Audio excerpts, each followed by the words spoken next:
अब आते हैं लीज मॉडिफिकेशन पे। देखिए, lease modification is not reassessment of lease. Reassessment हम कब करते हैं? जब या तो हम लोग रीअसेस कर रहे हैं कि इंडेक्स रेट चेंज हुआ इस कारण से, रेसिडुअल वैल्यू गारंटी रीअसेस कर रहे हैं, डीकमीशनिंग लायबिलिटी रीअसेस कर रहे हैं, आप समझ रहे हैं? उन सब केसेस के अंदर में हम लोग रीअसेसमेंट कर रहे थे, मतलब टर्म्स चेंज नहीं हुए हैं लीज के। पर यहां हम एक्चुअल टर्म्स चेंज कर रहे हैं, लेसर और लेसी मिलके टर्म्स चेंज कर रहे हैं।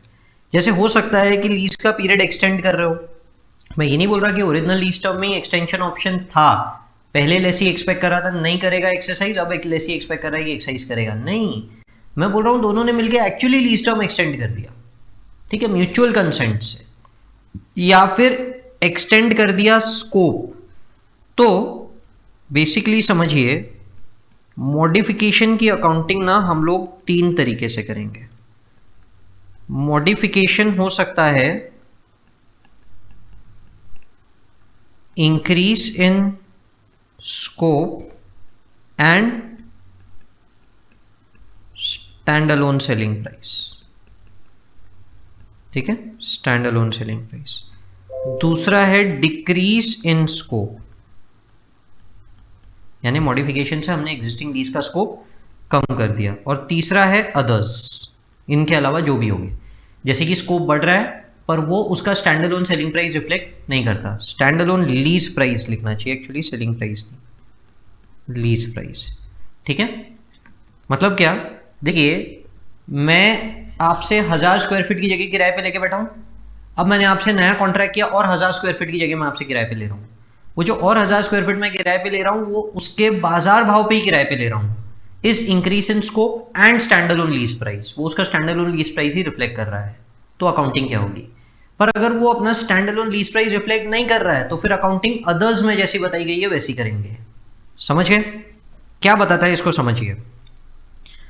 इस केस में हम इसे कंसिडर करेंगे एज सेपरेट लीज, मतलब जितनी जगह बड़ी है, आपने जितनी जगह एक्सटेंड किया, लीज का स्कोप एक्सटेंड किया, उसके लिए आप जो पैसे दे रहे हैं उसे हम एक नया लीज मानेंगे, एग्जिस्टिंग लीज का पार्ट नहीं मानेंगे, ठीक है। अगर आप स्कोप रिड्यूस कर रहे हैं तो जितना रिडक्शन है,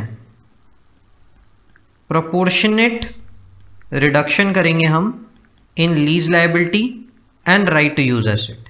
जैसे 30% से हम लोग जगह को कम कर दे रहे हैं, पहले हमने किराए पे लेके रखी थी 1000 स्क्वायर फीट की जगह, अब 700 स्क्वायर फीट कर रहे हैं, तो 30% से जगह कम कर दे रहे हैं। उतना ही प्रोपोर्शनेट लीज लायबिलिटी को भी कम कर दीजिए, राइट टू यूज एसेट को भी कम कर दीजिए, एंड रिकैलकुलेट कीजिए lease liability at new rate.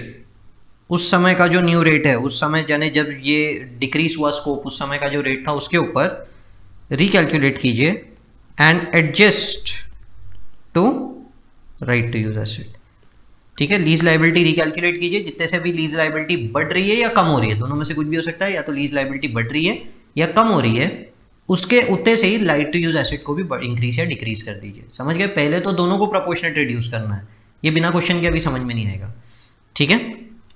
चलो यहां पे क्या है, यहां सिंपल है, यहां पे रिकैलकुलेट कीजिए lease liability at new rate, उस समय जो नया रेट रहेगा बोरोइंग का, इंक्रीमेंटल बोरोइंग रेट का, वो, और उसको सिंपली एडजस्ट कर दीजिए to right to use asset, जो हम नॉर्मल रीअसेसमेंट के केस में भी करते हैं, ठीक है, same as reassessment, same as reassessment. So there are 3 scopes, ये सबसे ट्रिकी है, बाकी दोनों कंपेरेटिवली बहुत ईजी है।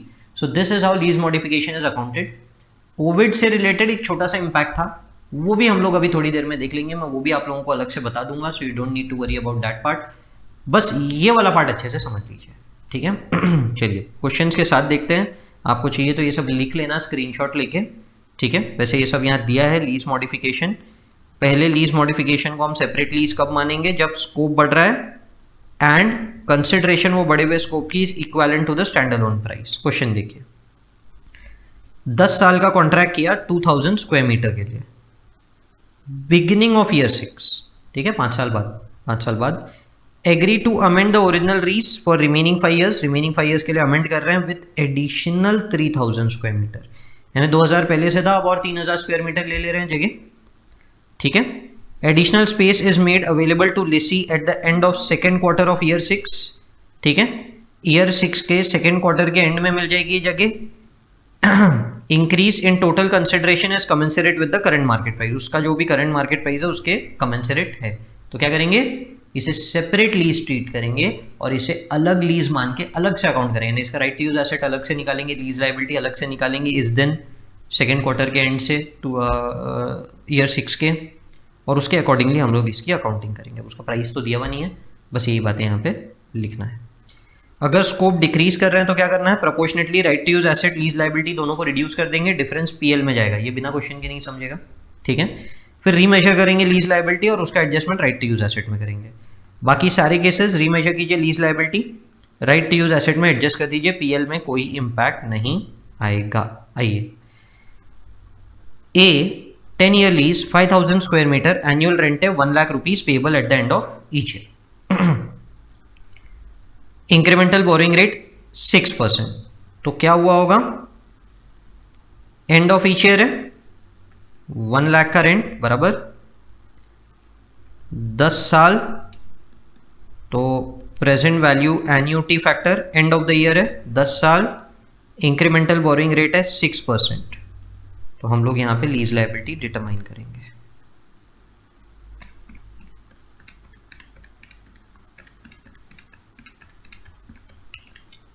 इनिशियल लीज लायबिलिटी रहेगी 7,36,000, मैं राउंड ऑफ कर देता हूँ 7,36,000, ठीक है। तो इनिशियल रिकॉग्निशन है 7,36,000 रुपीज़ का। चलो, इन्होंने इनिशियल के बारे में बात नहीं की है। बिगिनिंग ऑफ ईयर 7, 6 साल हो गए, 6 साल हो गए। अब अगर मैं 6 साल ओपनिंग इस पे interest at the rate of 6% payment और क्लोजिंग ये निकालने जाऊँ तो बहुत टाइम लग जाएगा, ठीक है। तो हम लोग ईयर 7 के बिगिनिंग में है यानी ईयर 6 के एंड में है। दूसरा वाला ये तरीका इसी अमाउंट को निकालने का क्या हो सकता है कि अब 4 इंस्टॉलमेंट बची है, 7th 8th 9th और 10th 4 इंस्टॉलमेंट बची है। वो जो 4 इंस्टॉलमेंट्स है उसकी मैं प्रेजेंट वैल्यू निकाल देता हूँ, ठीक है। 7th से लेके 10th ईयर का पीवी फैक्टर नहीं, पहले 4 साल ही। We are standing at the end of 6th year, we are standing at the end of 6th year. अब इसके 1 साल बाद 1 लाख देना है, 2 साल बाद 1 लाख, 3 साल बाद 1 लाख और 4 साल बाद 1 लाख, ठीक है। तो इसका 6% से डिस्काउंटेड वैल्यू हम लोग डिटरमाइन करेंगे,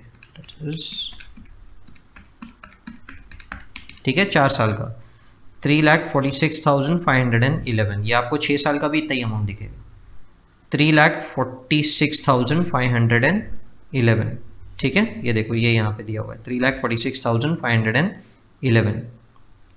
चलिए, बिगिनिंग ऑफ ईयर 7 जब ये कैरिंग अमाउंट था, a the lessee amends the lessee of extending it for additional 4 years। अब आप क्या कर रहे हैं, आप और 4 साल से इस पीरियड को एक्सटेंड कर दे रहे हैं, और 4 साल से, ठीक है। Annual payment will remain unchanged at the beginning of year 7 is incremental rate क्या है 7%, 7% का इंक्रीमेंटल रेट है। तो अब क्या करेंगे, this is increase in scope. अब इंक्रीज इन स्कोप 2 तरीके से हो सकता है, या तो आप जगह बढ़ा रहे हैं या फिर आप टाइम पीरियड एक्सटेंड कर रहे हैं, या तो आप एरिया बढ़ा रहे हैं या टाइम पीरियड एक्सटेंड कर रहे हैं, या टाइम पीरियड एक्सटेंड कर रहे हैं। वो उसके commensurate standard alone selling price पे होगा, ऐसा मैं डीम कर रहा हूँ, ऐसा मैं अज्यूम कर रहा हूँ। तो अब हम क्या करेंगे हम ये इंक्रीज इन स्कोप का प्रेजेंट वैल्यू निकालेंगे और इसे सेपरेट लीज ट्रीट कर लेंगे, ठीक है। रुक जाइए, समझाता हूं मैं। अब नया रेट है 7%। So let's try to understand क्या होगा। मैं 1 लाख रुपए का रेंट देना है मुझे। मैं क्या करता हूं, अब ओरिजिनल लीज टर्म के 4 साल बचे हैं, 7th 8th 9th 10th। उसके अलावा आप इसे फर्दर एक्सटेंड कर रहे हैं बाय 4 years, यानी अब टोटल 8 साल हो गए। 8 साल 7% जो कि नया रिवाइज रेट है, जो कि नया रिवाइज रेट है, मैं प्रेजेंट वैल्यू निकालता हूँ, ठीक है। मैं प्रेजेंट वैल्यू निकालता हूँ और इसको मैं एक सेपरेटली ट्रीट कर लूंगा, वैसे कोई फर्क नहीं पड़ेगा, एडजस्टमेंट समझ लीजिए।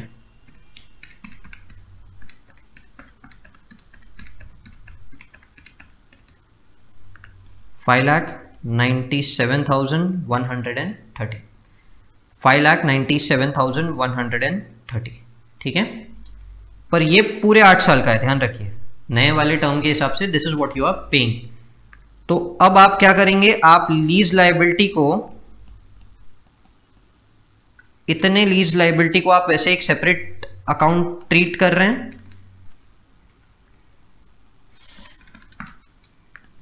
250619, वैसे आप सेपरेट ट्रीट करें या इसका पार्ट ट्रीट करें, बात एक ही है, कोई फर्क नहीं पड़ेगा। इतने से राइट टू यूज एसेट को भी बढ़ा देंगे और इतने से लीज लायबिलिटी को भी बढ़ा देंगे, यानी इतने का एक नया लीज एग्रीमेंट मान लो, या तो डीम कर लो कि एक नया लीज एग्रीमेंट है।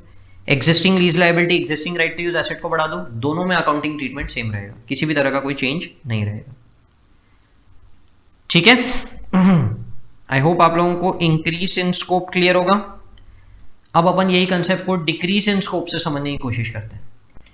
तो देखिए अगला question, B has 10 year lease 5000 square metre of office space, rent है 50,000, the rate used for discounting is 6% end of each year. तो आपने क्या किया होगा, 10 ईयर का लीज है, पीवी फैक्टर 6% पे निकाल लेते हैं,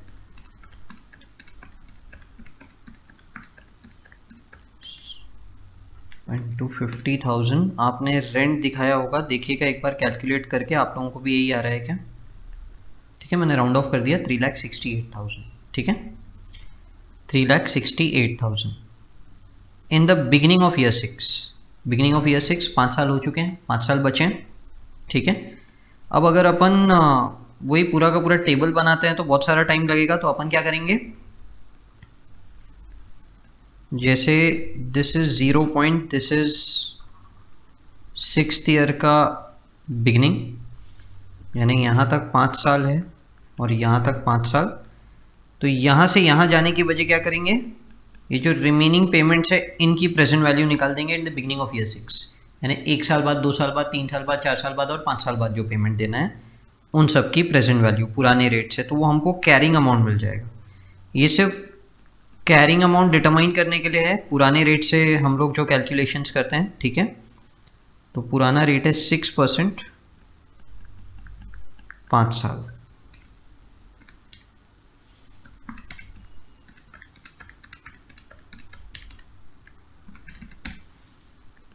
$2,10,618, तो लीज लायबिलिटी इतने की दिख रही है।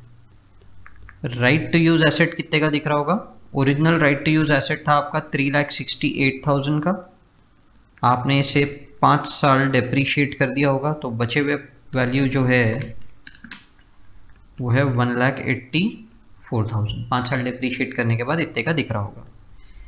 अब आपने क्या किया, बिगनिंग ऑफ ईयर 6 आपने रिड्यूस कर दिया टू 2,500 स्क्वायर मीटर, जगह जो 5,000 थी उसको 2,500 स्क्वायर मीटर रिड्यूस कर दिया, यानी 50% से जगह को रिड्यूस कर दिया। जब आप 50% से रिड्यूस करते हैं तो हमने क्या पढ़ा, decrease in scope. Decrease in scope में हम प्रोपोर्शनेट दोनों को रिड्यूस कर देंगे, प्रोपोर्शनेट। ठीक है, तो लीज लायबिलिटी कितने से रिड्यूस होगी, 210,618 के हाफ से 105,309 डेबिट करेंगे उसे। राइट टू यूज एसेट को क्रेडिट करेंगे, 1,84,000 डिवाइडेड बाई 292,000। ठीक है, और दोनों का डिफरेंस पीएल में जाएगा, जो दोनों का डिफरेंस है उसको क्या करेंगे, उसको पीएल में डाल देंगे। तो 105,309 minus 92,000, 13,309, this is step 1। This is step 1, दोनों के डिफरेंस को पीएल में डाल देना है। स्टेप 2,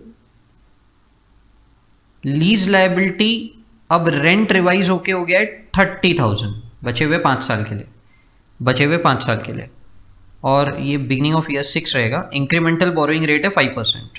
ठीक है, इंक्रीमेंटल बोरोइंग रेट है 5%। हाँ, पहले तो ये देखिए, ये एंट्री 105,309, 92,000, 13,309। ठीक है, चलो, तो 5% के रेट से हम लोग इसका डिस्काउंटेड वैल्यू निकालेंगे लीज लायबिलिटी का नए रेट से। 30,000 का rent multiplied by present value annuity factor 5% से बचे हुए 5 साल।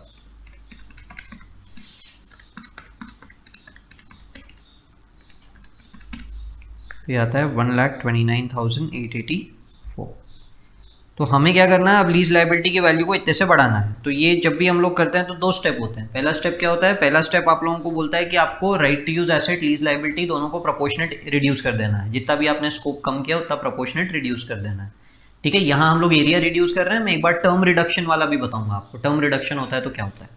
ठीक है, और डिफरेंस पीएल में डाल देंगे। उसके बाद अब जो भी नया लीज रेंट है वो 25,000 होगा, तो भी जो नया पीवी फैक्टर है उसके हिसाब से रिकैलकुलेट कीजिए। नए इंक्रीमेंटल बोरिंग रेट, नए इंक्रीमेंटल बोरिंग रेट या इम्प्लिसिट रेट से रिकैलकुलेट कीजिए, और लीज लाइबिलिटी को उतने से बढ़ा दीजिए या कम कर दीजिए। ठीक है, लीज लाइबिलिटी का 50% रिडक्शन हुआ है तो बैलेंस भी इतना ही बचा होगा। बढ़ा दीजिए, या इस केस में बढ़ेगा, रिड्यूस भी हो सकता है। ठीक है, बढ़ा दीजिए या कम कर दीजिए, जो भी केस है, और उसका adjustment right to use asset में होगा। ये डिफरेंस का adjustment right to use asset में होगा। तो डिक्रीज इन स्कोप दो स्टेप, पहला दोनों में प्रोपोर्शनेट रिडक्शन, और अगर लीज उसके बाद नए रेंट को इंक्रीमेंटल बोरिंग रेट से वापस डिस्काउंट कीजिए, नए इंक्रीमेंटल बोरिंग रेट से, और अब जो डिफरेंस आ रहा है वो राइट टू यूज एसेट में डाल देंगे। यानी right to use asset debit to lease liability 129,884 minus 105,309। ठीक है, 24,575। ठीक है, अब इसके आगे सब्सिक्वेंट अकाउंटिंग 30,000 रुपीज़ के हिसाब से होगी, इंटरेस्ट 5%, और right to use asset remaining 5 साल में डिप्रीशिएट हो जाएगा। ठीक है, चलिए ये देखते हैं 24,575। चलो, आई होप यहाँ तक क्लियर होगा। अगला देखिए, 10 year lease 5,000 square metre, annual rent 1 lakh, borrowing rate 6% पर annum, beginning of year 7, lessor and lessee amend the lease for 4 years. ठीक है, ये हमने जो स्टार्टिंग में क्वेश्चन किया था ये वही वाला है, थोड़ा और डिटेल में यहाँ पे सॉल्व किया हुआ है। ठीक है, अगला क्वेश्चन भी आई थिंक सेम ही है, 30,000 रुपीज़ का रेंट अभी कर दिया, थोड़ा डिटेल में सॉल्व किया हुआ है यहाँ पे। चलो आगे बढ़ते हैं, अगला क्वेश्चन देखते हैं 35। Lessee enters in a 10 year lease 5,000 square metre of office space, beginning of year 6, lessor and lessee amend the original term for remaining 5 years to reduce the lease payment from 1 lakh to 95,000। आपने यहाँ पे सिर्फ lease rent reduce किया है, scope of agreement कम नहीं हुआ है। Scope कब कम होता, या तो एरिया कम होता है या टर्म कम हो जाता। यहाँ ना टर्म कम हो रहा है, ठीक है, ना टर्म कम हो रहा है ना एरिया कम हो रहा है, यहाँ पे सिर्फ रेंट कम हो रहा है, 1 लाख से 95,000 हो रहा है। ऐसे केसेस में अमेंडमेंट भी है, ठीक है, बट अमेंडमेंट है सिर्फ कोविड पीरियड से रिलेटेड। अमेंडमेंट है सिर्फ कोविड पीरियड से रिलेटेड, या मैं अलग से आप लोगों को बता दूंगा। ठीक है, ये अलग से चेक कर लेंगे। Interest rate implicit in the lease can not be readily determined, lessee's incremental borrowing rate on the commencement date is 6% पर एनम, 6% per annum.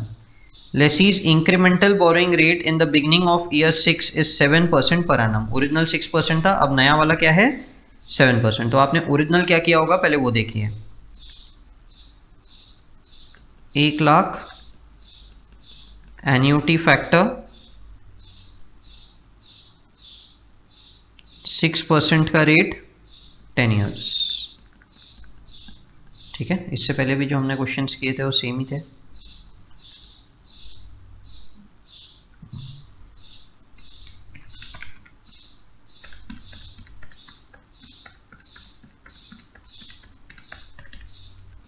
$7,36,000। ठीक है, अब आप आ जाते हैं बिगिनिंग ऑफ ईयर 6, यानी 5 साल हो चुके हैं।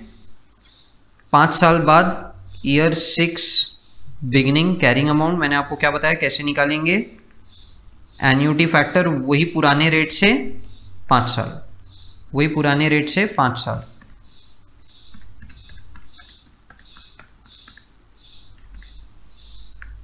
$4,21,236। तो ये कैरिंग अमाउंट है आपका 4,21,236। Right to use asset 7,36,000 divided by 10 into 5, 3,68,000 पे दिख रहा होगा। ठीक है, इस पॉइंट पे हमने लीज रेंट को रिड्यूस कर दिया। तो ऐसे ये क्या है, ये हमारा थर्ड वाला केस है, ना डिक्रीज इन स्कोप है ना इंक्रीज इन स्कोप है। अदर्स, अदर्स में क्या करते हैं हम लीज लाइबिलिटी जो भी नहीं है नए वाले इंक्रीमेंटल बोरोइंग रेट से प्रेजेंट वैल्यू निकालते हैं। जो भी लीज लाइबिलिटी निकली है, जो भी लीज रेंट है, उसको हम लोग अब नए वाले इंक्रीमेंटल बोरोइंग रेट से डिस्काउंट करके निकालते हैं, और अब पुरानी और नई लीज लाइबिलिटी में जो डिफरेंस है उसको राइट टू यूज एसेट में डाल देना है, जैसे रीअसेसमेंट में करते हैं वैसे। तो 95,000 एन्युटी फैक्टर, 7% का रेट दिया हुआ है, 5 साल की लीज बची है।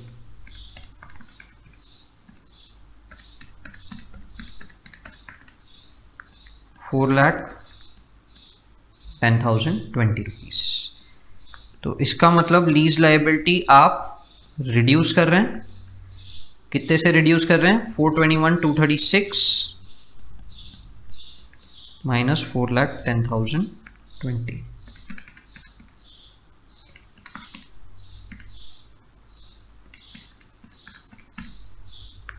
$11,216 से ये देखते हैं।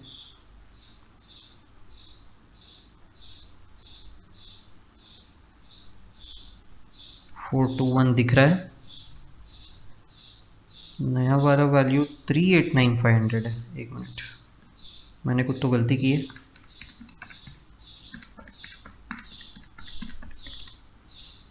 $4,10,000 नहीं आ रहा है।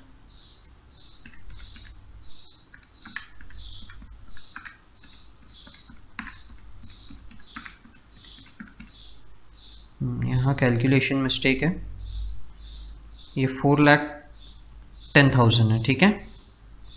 4,10,000 नहीं नहीं नहीं नहीं नहीं नहीं नहीं नहीं, रुकिए रुकिए रुकिए,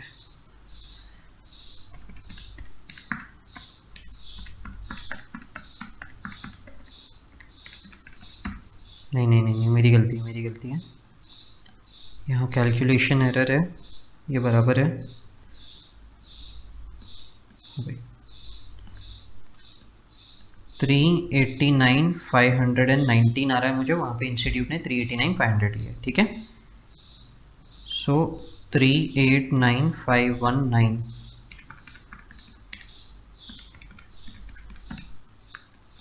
31717, तो ये 31717 हम लोग जो रिड्यूस कर रहे हैं यहाँ पे 31,590, ये किस में जाएगा, ये राइट टू यूज एसेट में कम हो जाएगा। Lease liability debit to right to use asset, ठीक है। आई होप यहां तक के भी क्लियर हुआ होगा पूरा का पूरा। चलिए, आई थिंक अभी क्वेश्चन है।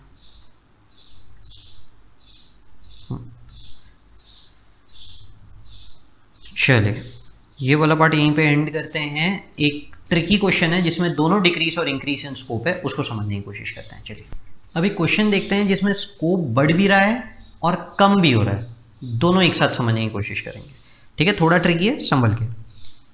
10 ईयर लीज है, 2000 square metre office space, annual rent 1 lakh, payable at the end of each year, implicit rate 6%। तो ये अपना वही पुराने क्वेश्चन के जैसा ही है, ठीक है। तो मैं बोल सकता हूँ कि लीज लाइबिलिटी आपने 7,36,000 की दिखाई होगी, राइट टू यूज एसेट आपने 7,36,000 का दिखाया होगा इनिशियली, ठीक है। In the beginning of year 6, in the beginning of year 6 carrying amount 6th year beginning, lease liability का हमने कैरिंग अमाउंट निकाला था 4,21,236, ठीक है। राइट टू यूज एसेट का हमने कैरिंग अमाउंट निकाला था 3,68,000। चलो, lessee and lessor amend the original release to include additional 1,500 square metre in the beginning of year 6, increase in scope and reduce 10-year term to 8 years, reduction in scope. The annual lease rent for 3,500 square feet, पहले का 2,000, अभी का 1,500, 1,50,000 payable at the end of each year, incremental borrowing rate 7%, ठीक है। तो rent बढ़ गया 50,000 से, हो सकता है कि वो 50,000 जो एडिशनल स्क्वायर मीटर की जगह ली गई है 1,500, उसकी स्टैंड अलोन प्राइस के इक्विवेलेंट है, हो सकता है। तो इसे सेपरेट लीज मान लेंगे, इसमें तो कोई दिक्कत ही नहीं है, इसको सेपरेट लीज मान के अलग से अकाउंट कर लो। अब इन्होंने बोला है consideration for increase in scope is not commensurate with stand alone selling price, यानी वो 50,000 रुपये 1500 के commensurate stand alone selling price को नहीं रिफ्लेक्ट करता है। कोई बात नहीं, अपन कमेंसरेट विद मान के अकाउंटिंग कर लेते हैं एक बार कमेंसरेट विद मान के अकाउंटिंग कर लेते हैं। जो अभी मैं कर रहा हूं वो आंसर नहीं दिया है, समझने की कोशिश कर रहे हैं। आपने एडिशनल 1500 स्क्वायर मीटर लेने की बात की है, 50,000 रुपीज पर एनम 5 साल के लिए होगा मेरे हिसाब से, ठीक है। 5 साल नहीं होगा, 3 साल होगा। अभी जो आपका है 10 साल, उसको आपने 8 साल कर दिया, तो 6, 7, 8 3 साल के लिए लीज पे लिया है। तो मान लेते हैं कि ये कमेंसरेट है। इंक्रीमेंटल बोरोइंग रेट 7% है, तो क्या करेंगे हम, 50,000 multiplied by present value annuity factor 7%, 3 साल, ये डिटरमाइन करेंगे।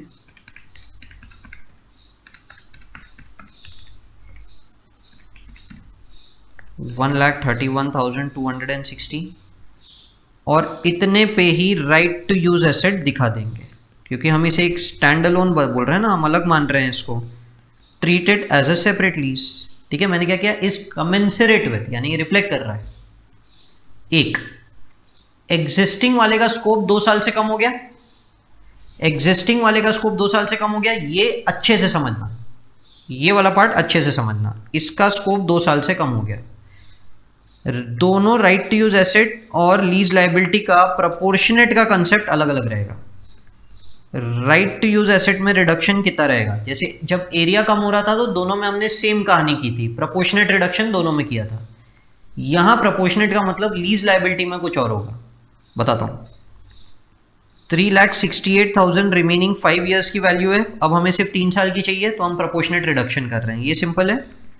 368 रिमेनिंग 5 ईयर्स की वैल्यू है, अब हम 3 साल पे ले रहे हैं 147,200, ये रिडक्शन नहीं है, ये क्या है, ये रिड्यूस्ड वैल्यू है, ठीक है।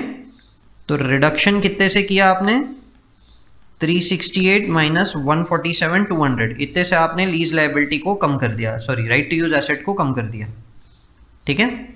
इतने से राइट टू यूज एसेट को कम कर देंगे।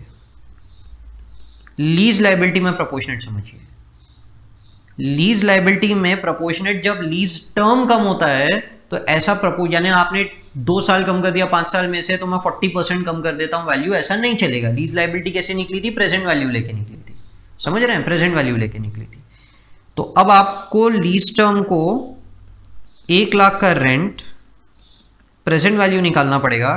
क्या मतलब है आप समझिए, जो आपका जो टोटल आया था लीज लायबिलिटी का, जो टोटल था आपका कितना, 421,236, ये कैसे आया होगा, 1 लाख की प्रेजेंट वैल्यू 3 साल पुराने वाले रेट से, और वही 1 लाख की present value 4th and 5th year की प्रेजेंट वैल्यू 6% से 421,236 आया होगा, ठीक है ना।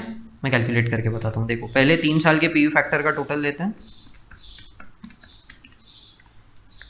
2,67,301। अब 4th और 5th ईयर के पीवी फैक्टर का टोटल लेंगे, ठीक है, 4th और 5th ईयर के पीवी फैक्टर का, तो 1,53,935, इन दोनों का टोटल बराबर 421,236 आ रहा है, ठीक है। 4th और 5th ईयर के पीवी फैक्टर का ध्यान रखिएगा, 4th और 5th ईयर, पहले 3 साल का ऊपर और फिर बाकी के 2।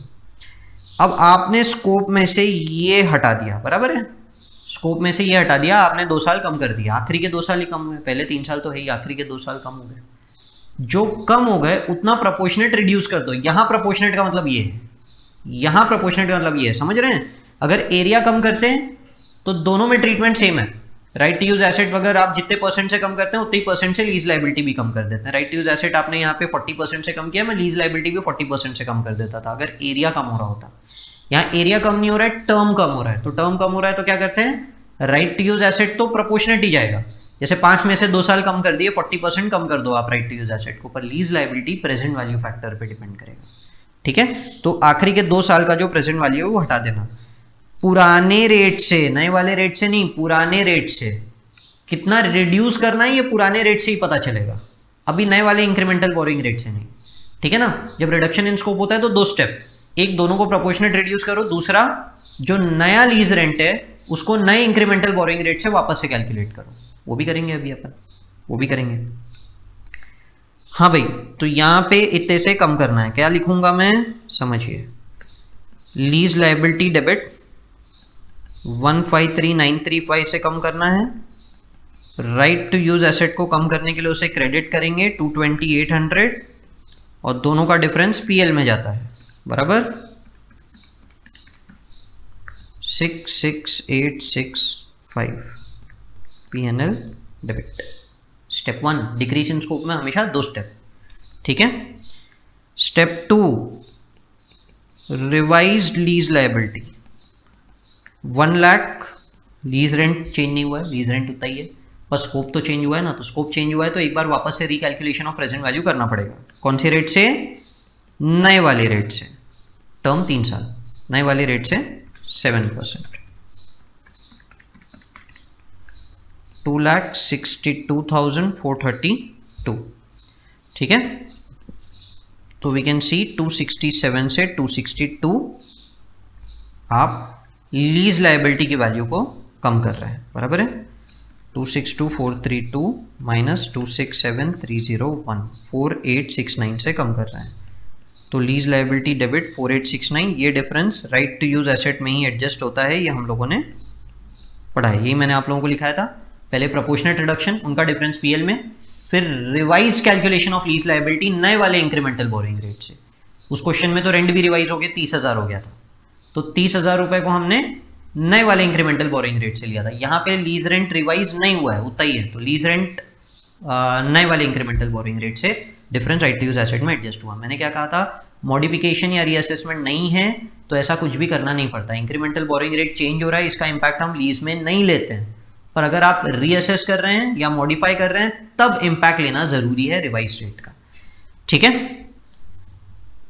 चलो अब दोनों का कंबाइंड इफेक्ट लेते हैं, decrease in scope, increase in scope, not commensurate with existing contract.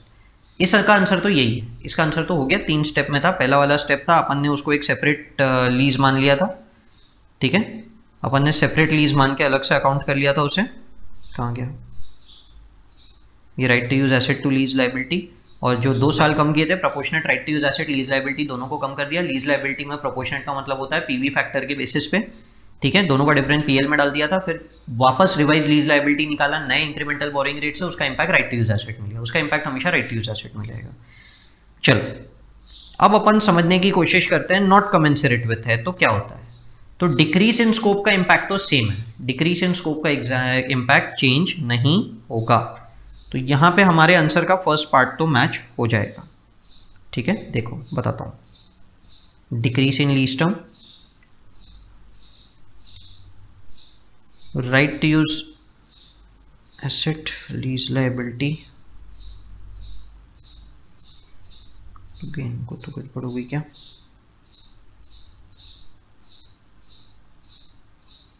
Office space 220 770 पे दिखेगा, ठीक है। देखिए हमने 220 800 पे दिखाया था,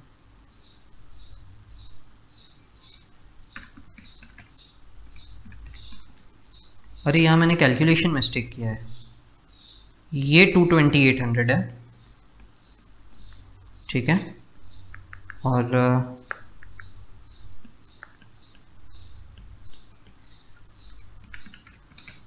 मेरा कैलकुलेशन मिस्टेक है, ये 147 200 है। चलिए यहाँ आंसर थोड़ा सा चेंज हो जाएगा,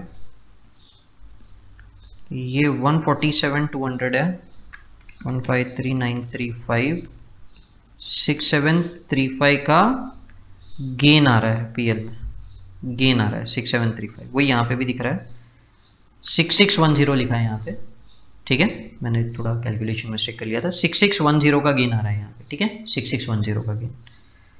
चलो पहले ये समझ में आया होगा, दोनों का इम्पैक्ट ले लिया। फिर उसके बाद में हमने रिवाइज करने के कारण 4869 का इम्पैक्ट लिया था, इन्होंने उसे 4900 राउंड फिगर में लिया। लीज लाइबिलिटी कम होगी to right use asset. Decrease in scope का इम्पैक्ट सेम, ठीक है, डिक्रीज इन स्कोप का इम्पैक्ट सेम। अब इंक्रीज इन स्कोप देखते हैं। रेंट क्या हो गया, रेंट 1,50,000 हो गया बेसिकली, ठीक है। अभी देखो आपकी लीज लाइबिलिटी कितनी दिख रही है, अब आपकी लीज लाइबिलिटी दिख रही है 262,432, ठीक है। राइट टू यूज एसेट कितना दिख रहा है, राइट टू यूज एसेट 220,800 था, 220,800 उसको आपने और 4869 से कम कर दिया था 215,931। हम इवेंचुअली देखेंगे कि ये एंट्री की जरूरत नहीं थी, अभी समझने की कोशिश करेंगे कि ये एंट्री की जरूरत नहीं थी इस केस में, नॉट कमेंसरेट वाला, नॉट कमेंसरेट वाला। मैं एक्चुअली जब रिवाइज लीज लायबिलिटी निकालूंगा ना, जब डिक्रीज इन स्कोप का मैंने फर्स्ट स्टेप किया तो मैंने ये किया, ठीक है। ये रिक्वायर्ड नहीं है अगर not commensurate with fair value है, rent is not commensurate with fair value, ये वाले स्टेप की जरूरत नहीं है। डिक्रीज यही रहेगा, right to use asset proportionate reduce करेंगे, लीज लायबिलिटी प्रोपोर्शनेट रिड्यूस करेंगे, दोनों का इंपैक्ट पीएल में आ गया। अब देखो रिवाइज लीज लायबिलिटी अब निकलनी चाहिए थी 1,50,000 पे, because that is what the revise rent is, 1,50,000 बराबर, क्योंकि नॉट कमेंसरेट है इसीलिए अदर्स वाला स्टेप लग रहा है। 7% 3 years, तो ये आएगा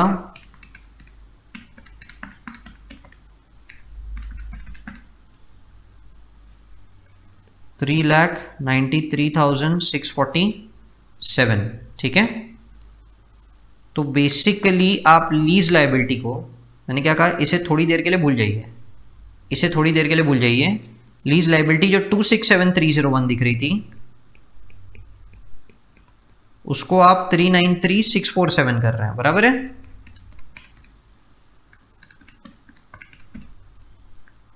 वन 126,346 से इंक्रीज कर रहे हैं, उतने से ही राइट टू यूज एसेट को भी इंक्रीज कर दीजिए 126,346। तो right to use asset debit to lease liability 126,346, ठीक है। I hope it is clear, समझ में आ रहा होगा।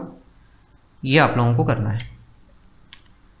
अब इंस्टीट्यूट का आंसर देखेंगे तो इंस्टीट्यूट ने पहले ये वाला इंपैक्ट लिया 4869 4,900 और फिर 131,200 से इंक्रीज किया। आप देख लीजिए कमेंसरेट विथ हो या नॉट कमेंसरेट विथ हो, आंसर सेम ही है।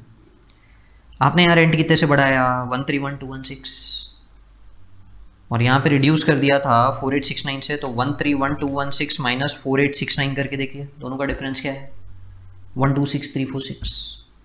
मैंने उतने से ही बढ़ा दिया। तो कमेंसरेट विथ हो नॉट कमेंसरेट विथ हो आंसर सेम ही है, कोई फर्क नहीं पड़ रहा है। हमारा आंसर अल्टीमेटली सेम आ रहा है। क्यों सेम आ रहा है, क्योंकि हमने जब टेबल बनाया था तो टेबल बनाते समय मैंने आपको क्या कहा था, यहाँ जो चेंज है उतने से right to use asset lease liability बढ़ेगा। अदर्स में भी वही था, रिवाइज लीज लायबिलिटी निकालो, राइट टू यूज एसेट को बढ़ा दो, इंपैक्ट तो दोनों में सेम ही है ना।